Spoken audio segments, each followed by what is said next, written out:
feminism in media culture and criticism is something I think is really important in the modern society.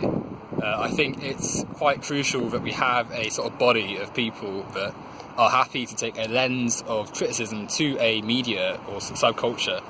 and give their opinions and thoughts on it and how to make their culture better and more inclusive. Whether you agree with feminist critique or not, I think it's surely something that's desired to have a critical body that improves and gives you questions around your form of media,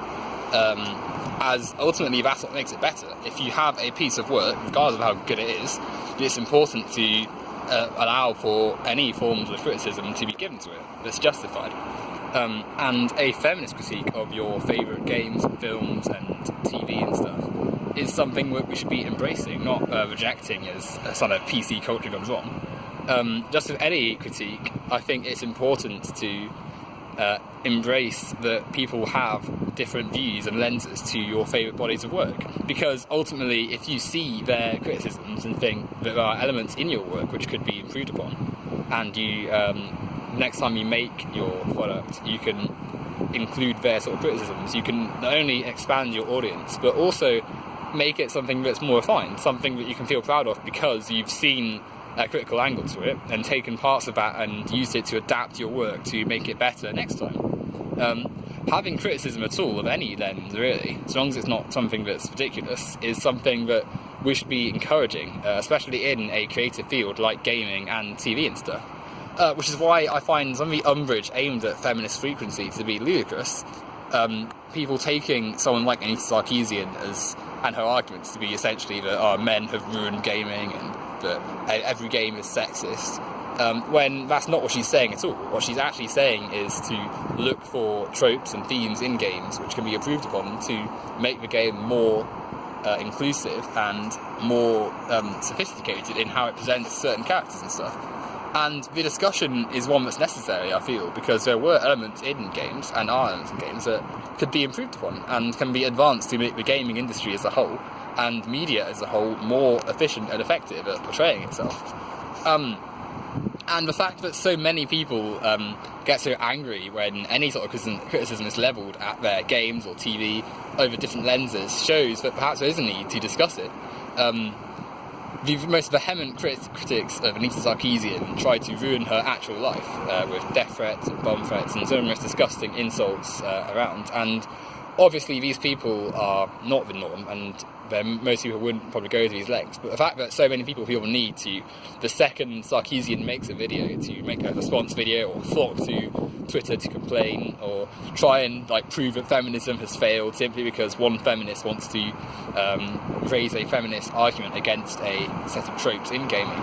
suggests that there needs to be a sort of rational, critical approach to games more often, because if people are so poor at understanding critique that they get so angry at it, and so unable to make arguments that are rational against the critique or explain how the media isn't falling out of line with critiques made by Sarkeesian and other feminists, well, that shows that there's a lack of critical thinking and understanding within an industry.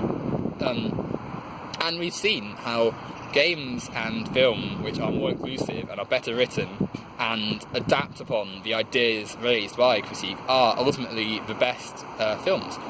You look at something like The Wire or The Sopranos, and do you think that the second David Simon or David Chase received a bit of criticism or an angle that he didn't like, they just threw the idea away and said, it's culture gone wrong, it's PC? No, they didn't, and they crafted their shows and made them the best they were. And as a result, characters like Dr. Melfi or Kima Greggs are amongst the best in their respective series and some of the fan favourites. Had they taken an approach that didn't perhaps give women the best chance to display themselves and present themselves and stuff on their shows, then the shows themselves would have been inferior products. The best writers and the best producers of shows and TV and film and stuff, and likewise games,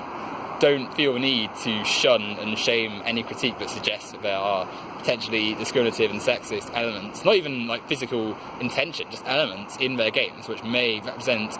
a sign of sexism in their product. And to react so negatively would only undermine their product, so it alienates sections of their fan base, and also make themselves look foolish as well, because people who react poorly to criticism are generally not the people who improve their product, and are generally people that end up being laughed at. I mean,